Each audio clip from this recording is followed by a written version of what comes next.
You had a 6-hour wait just to get into the Harry Potter area of the park. I say this a lot to people is make monetization intrinsic in the design. You've got something that is only accessible at this place. Make the people that you work for and with look fantastic, because when they look fantastic and they know you did it, they're taking you with them.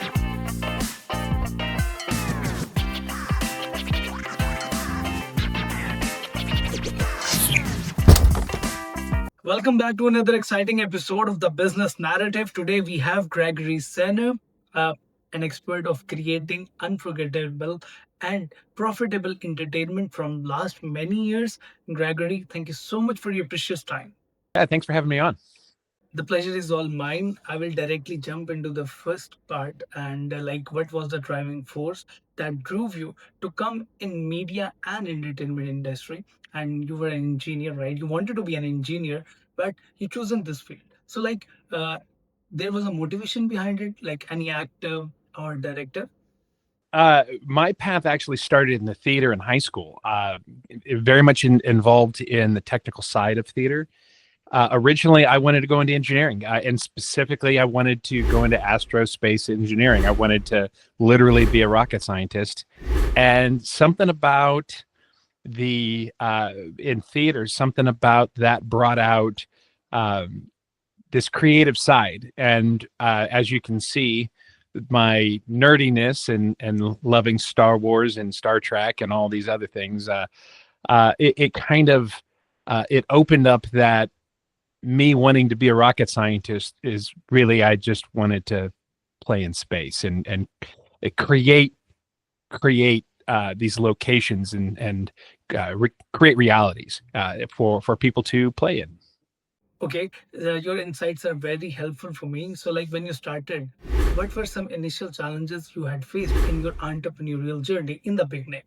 Well, it's interesting. There's our industry is full of challenges. There's a lot of competition, and the despite what you'd kind of think of the glamour of entertainment, profit margins are not always super high. So there's a lot of challenges in that. My first business was as a scenery fabricator that I had started many years ago, back in the early 2000s, and ran for about 5 years, five and a half years. And scenery was one of those that the profit margins were particularly thin. The housing market and the economy kind of crashed around 2008, and I ended up selling my company into a larger group and becoming part of that company for a few years until I moved on. And actually, upon moving on from that is about the time that I started working on my first major permanent theme park attraction, being Harry Potter in the Forbidden Journey at Universal Orlando. So, like Harry Potter and expensive merchandise, so what is the formula when a visitor comes to that park of Harry Potter? So, like how he can buy such an expensive merchandise by just like this? I don't know that we like to say that we force people to do it, but what we talk about, and this certainly, although not directly involved in that area of the first Harry Potter attractions, as far as merchandising, it became something that was very apparent to all of us. Opening day, there was like 78,000 people showed up to a park whose capacity was only 48,000. You had a 6-hour wait just to get into the Harry Potter area of the park, and then you'd have a 4-hour wait for people to get in line for Ollivander's Wand Shop, or a 45-minute wait just to buy a butter beer. And so it was very clear that what the guest wanted was to be able to own a part of this magic. So when you look at the changes between the first Harry Potter attraction and the second, where there is so many more opportunities for you to fulfill that. Now, you might get some pushback from the guests. It's like, well, it's a bunch of shopping opportunity. But in reality, what you're doing is you're giving them the opportunity to participate in that and ride the ride and then clear and go to another part of the park. So instead of so much waiting, by maximizing those opportunities, you're giving your guests the chance to get back into the entertainment of it and not the retail. But I would say overall, what you do, what's really successful about not just Harry Potter, but when you're looking at Star Wars over at Disney, or any of those very large IPs, some are intellectual properties. When you look at that, really what you're trying to pay attention to is, I say this a lot to people, is make monetization intrinsic in the design, and that's what I learned from working on projects like the Harry Potter attractions. Is it's not just about giving them an opportunity to buy something, making that experience of owning part of that, owning part of that, giving them agency to buy something and play. And Harry Potter is just a really great example of that, because it's not just the $60 wand where if you buy it, then you can go and actually play and cast spells via wand magic in the land. It's also it'd be 100 degrees out and somebody wants the robe and the scarf and the tie and the hat and everything about it. And it's not just the items. You're talking about that ownership, because it's also the 4 different houses of Hogwarts, and really being able to identify where your personality fits into that story, which helps you really dig in and have ownership of your own experience. There is another question which is relevant to this, like how you create $35 chicken nuggets experience into such a valuable experience. You use your media aesthetics, or you utilize your skills of media, because you have worked in production as well, right? That's simple. I think when we talked before, I'm a parent. I think you also have children, right? So one of the things we talk about is when my kids were young, kids have a very predictable palate. They want comfort food. They want things that are really simple. And generally, you're going to see pizza, hamburgers, chicken nuggets, things of that sort, chicken fingers.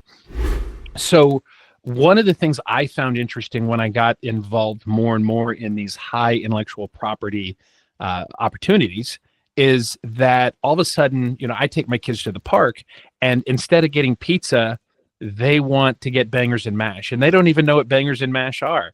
They just know that they want it because it's at Harry Potter.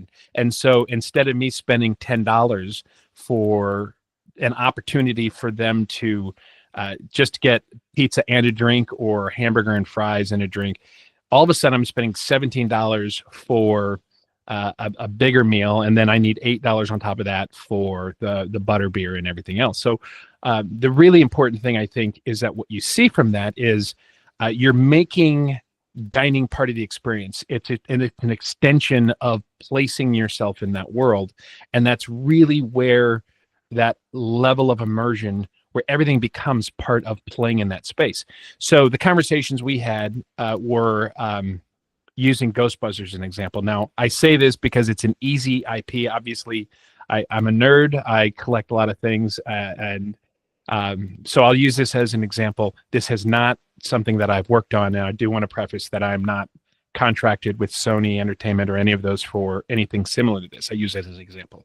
But imagine a mom in the afternoon. She takes her 2 kids to this experience. One's in a stroller, one's holding hands, and you walk through, and you know that you've got to feed them. Now, there's the utilitarian side of that of, I can just take them to the food court afterwards, or I can take them to McDonald's or any of those. But that idea is, as you're walking in, you see a simple counter order window in the wall. It's just simple. It's the same thing that we've all done everywhere. But instead of just selling those chicken nuggets, imagine that they were buying a ghost trap, a toy ghost trap. That it's very fun. It's a popular toy that would be associated with Ghostbusters. Now they take that ghost trap and they take it over to a panel on the wall, big yellow panel, beacon light, everything else. You slide the trap in and you pull the lever, just like in the movie when they're trying to clear the trap of the ghost. The siren goes off, smoke comes out of the thing, you hear bells and whistles, it stops, you pull the lever to the off position, it releases the box, you pull out your ghost trap, and it's full of chicken nuggets and fries. Now, that becomes an experience in and of itself, just ordering and delivery of your food, and you get this takeaway. So what we would see, and it's not just when you monetize in that way, but what you see is the experience of ordering that food translates to an opportunity to monetize at a higher level. And the guests eat that up because it becomes part of the experience. It's, they get this ghost trap. They get to keep this. Now, for as the operator, you buy a whole bunch of these things, you buy them in bulk. You don't pay, you might pay $5, $6, $7, $8, whatever it is, depending on your quantity. And then you sell this, and these chicken fingers that you would have spent, maybe $5 in hard costs, maybe. And all of a sudden you've got something that at your cost is $10, $11, $12, and you're selling it $35 because they have to have it. They have to have that experience.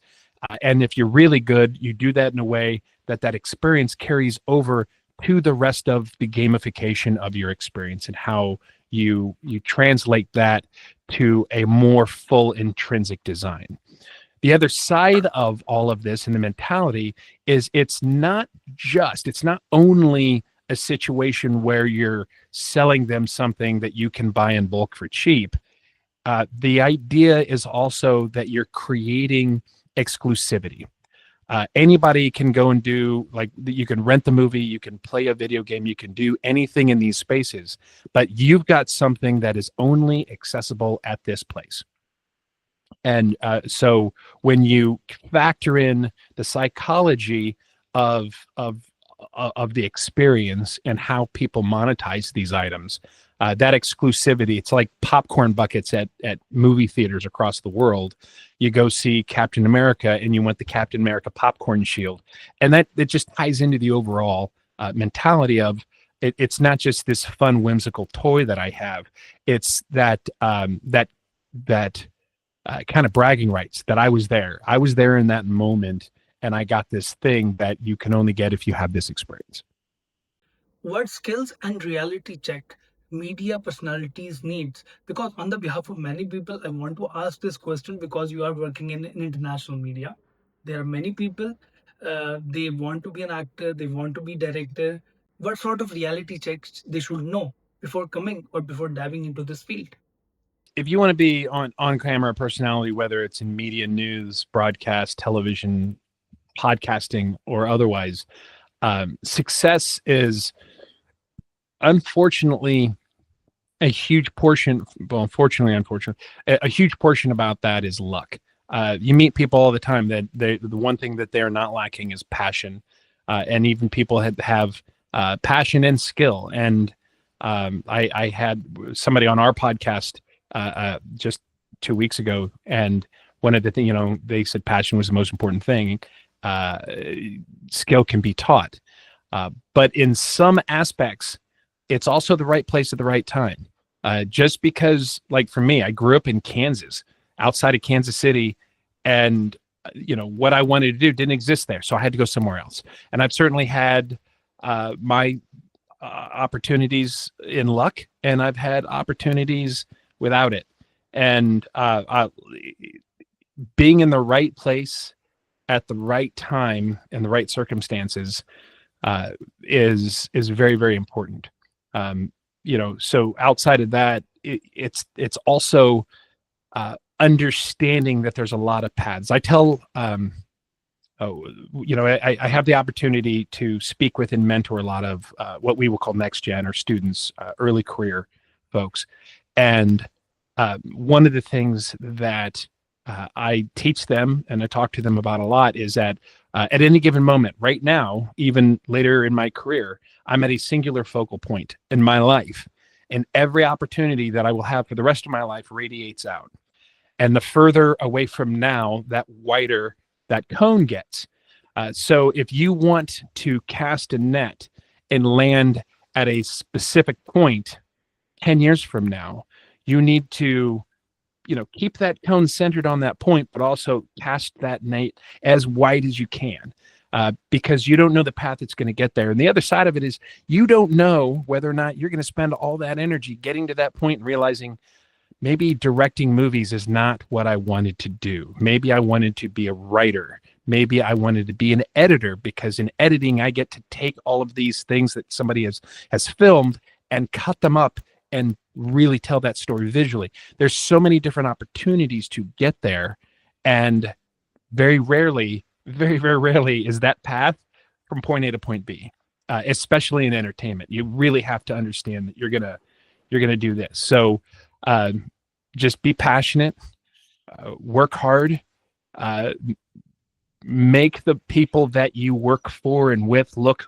fantastic, because when they look fantastic and they know you did it, they're taking you with them, and the further they take you with them, pretty soon you're going to have the people working for you that are helping make you look good, and it just propagates great energy, great creativity, and great success for the people in those groups. And that's the best way to get to that next focal point to cast a new wider net.